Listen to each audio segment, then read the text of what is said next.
It's a Minimalist Monday edition of Optimal Living Daily, episode 1221, The One Habit That Keeps 99% of People from Getting Rich, by James Altucher of jamesaltucher.com. And I'm Justin Malik. Happy Monday. Welcome to the podcast where I simply read blogs to you for free, like a gigantic ongoing audiobook from many different authors. Today's post being from James Altucher, a super popular writer and podcaster. I'll keep this intro nice and minimal, so let's get right to it as we optimize your life. The One Habit That Keeps 99% of People from Getting Rich, by James Altucher of jamesaltucher.com.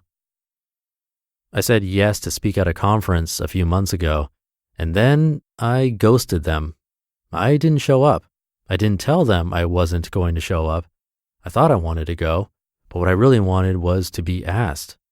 I wrote to them at first, "How come you aren't asking me this year? I'll speak about whatever you want."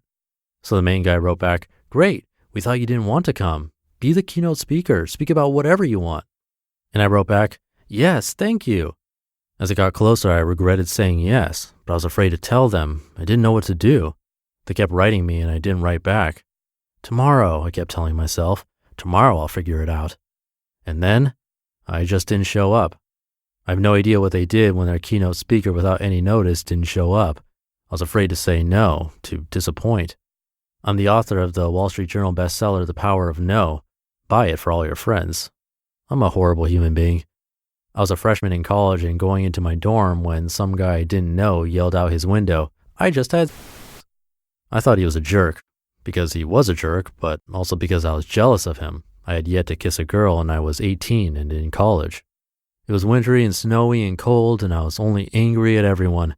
I was lonely, I had few friends, no girlfriend, and I missed my family. I wanted to go home, and I was practically failing all of my classes.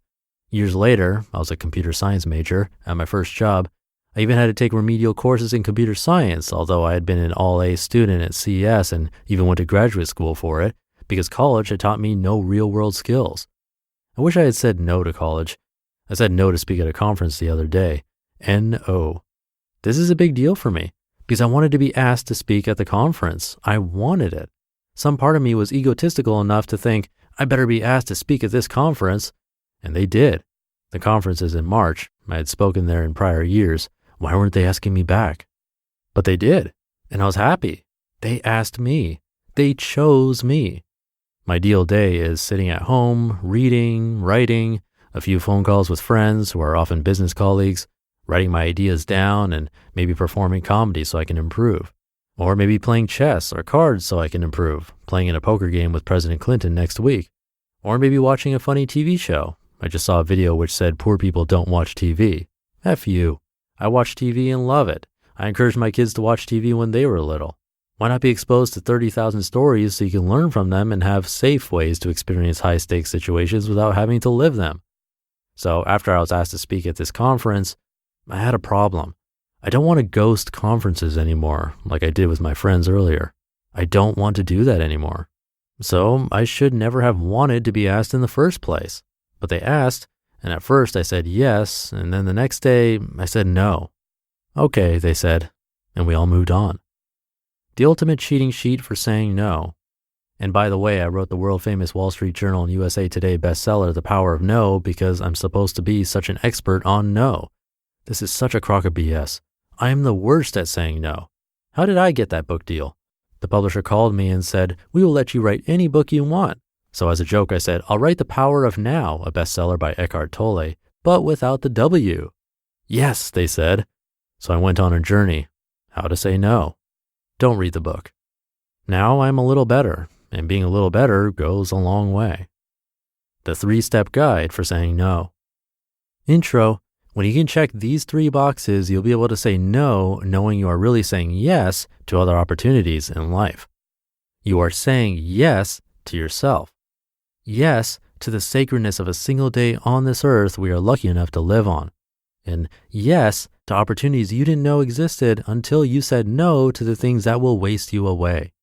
Rich people use money to buy time. You buy time with no to the opportunities that will cost you. This is how you say yes to the opportunities that will make you rich, successful, content, and satiated. Say yes to all 3 of these, else the answer is no. Number 1, connection. Does saying yes add to your connections with people you love and want to support and who love and support you? It's easy to rationalize this as a yes. I love the friend who asked me to speak, for instance, but she would survive without me. And I'd make new friends, I'm sure. But it's maybe one conference in 100 where I actually made a new friend. It would add business connections. But from experience, I know my best business connections are the ones I meet at home.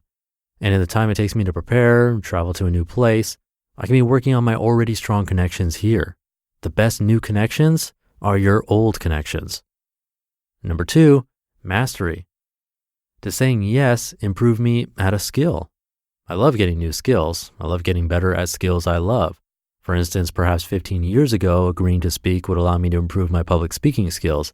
Now I know I can practice these skills close to home, so I don't need to travel for it.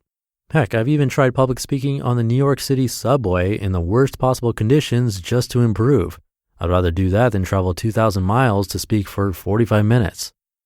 And number 3, freedom.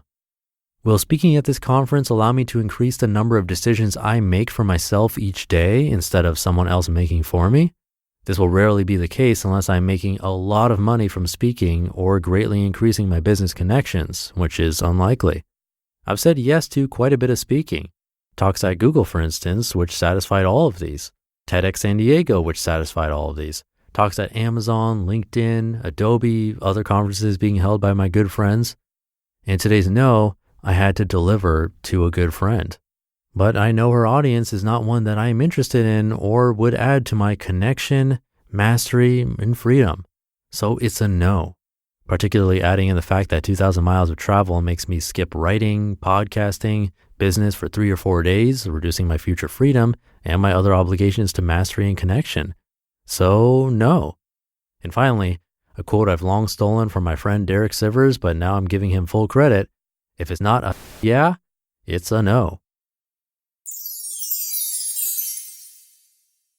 You just listened to the post titled, "The One Habit That Keeps 99% of People from Getting Rich" by James Altucher of jamesaltucher.com. I narrated that Derek Sivers article. You could check it out way back in episode 44. I probably sound a lot different, but it's a good one, definitely worth checking out. I'll keep this ending nice and minimal for you today, so have a great start to your week, and I'll catch you tomorrow where your optimal life awaits. Hey, this is Dan from the Optimal Finance Daily podcast, which is a lot like this show, except more focused on personal finance.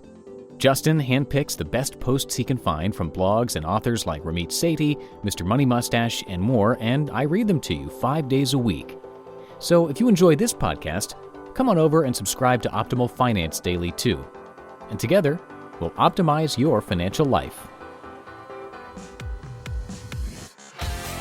You've been listening to Optimal Living Daily. Be sure to hit the subscribe button to stay up to date on each new episode and head to oldpodcast.com. That's OLDpodcast.com for a free gift as well as more actionable tips and resources to help you maximize your potential.